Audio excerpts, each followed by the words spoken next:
नमस्कार। श्रीमद् भागवत महापुराण में आपका स्वागत है, जहां हम आपको कराते हैं साक्षात्कार उन दिव्य कथाओं का जो केवल ग्रंथों में नहीं, हर जीव की आत्मा में बसती है। तो चलिए शुरू करते हैं। कहा जाता है कि हनुमान चालीसा केवल एक भक्ति पाठ नहीं, बल्कि एक दिव्य रहस्य है।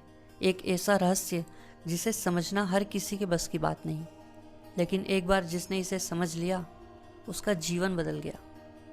उत्तर प्रदेश के एक छोटे से गांव बिसरिया में एक 23 साल का युवक राघव रहता था।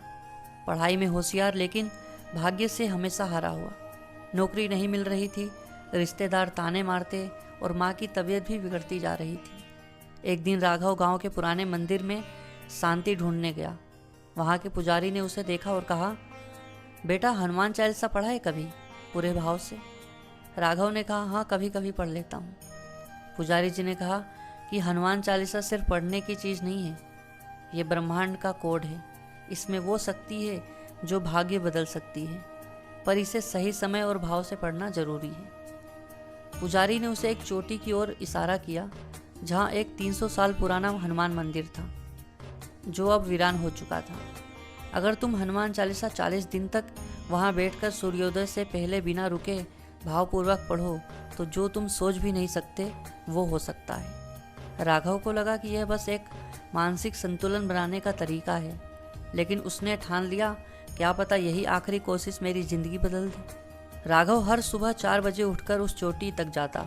सर्दी, बारिश, सांप, बिच्छू, डरावनी रातें, लेकिन राघव ने हार नहीं मानी। जैसे जैसे दिन बढ़ते गए, वह महसूस करने लगा कि उसके भीतर कुछ बदल रहा है। उसके विचार, आत्मविश्वास, ऊर्जा, सब कुछ बढ़ता जा रहा था। 28वें दिन एक अजीब घटना हुई। वो जैसे ही नासे रोग हरे सपेरा की चौपाई पर पहुंचा, अचानक मंदिर की घंटी अपने आप बजने लगी। उसकी आंखों के सामने एक तेज रोशनी आई और उसमें एक साधु प्रकट हुए। साधु बोले, राघव तू जानता है तू क्या कर रहा है? राघव हक्का बक्का हो गया। वो बोला, मैं बस हनुमान चालीसा पढ़ रहा हूँ। साधु मुस्कुराए और बोले, हर चौपाई एक मंत्र है, हर शब्द में शक्ति है। तुलसीदास जी ने इसे यूं ही नहीं लिखा, यह हनुमान जी का सीधा आह्वान है। उन्होंने राघव को एक पुराना ग्रंथ दिया, जिसमें हनुमान चालीसा की असली व्याख्या थी, जो अब तक किसी को नहीं मिली। 40वां दिन आते आते राघव के जीवन में चमत्कार होने लगे। माँ की बीमारी ठीक हो गई। शहर से उसे एक नौकरी का कॉल आया, और वो भी उस कंपनी से जहाँ वह 3 बार रिजेक्ट हो चुका था।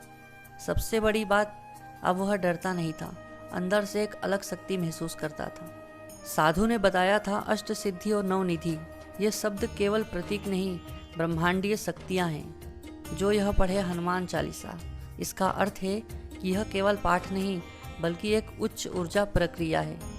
हर चौपाई शरीर के किसी चक्र को जागृत करती है। हनुमान चालीसा जब सूर्योदय से पहले पढ़ा जाए और 40 दिनों तक लगातार, तो यह मन, आत्मा और भाग्य तीनों का पुनर्जन्म कर देता है।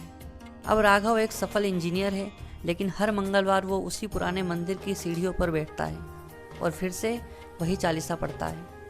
क्यों? क्योंकि उसे अब समझ आ गया है कि हनुमान चालीसा सिर्फ भक्ति नहीं, ये एक रहस्य है। जो जान गया वो हार नहीं सकता। क्या आप तैयार हैं 40 दिनों की इस चमत्कारी यात्रा के लिए? अगली सुबह 4 बजे उठिए और खुद अनुभव कीजिए हनुमान चालीसा का रहस्य। अगर आपको ये वीडियो पसंद आया हो तो आप इस वीडियो को लाइक कीजिए, शेयर कीजिए और हमारे चैनल को सब्सक्राइब कीजिए। धन्यवाद।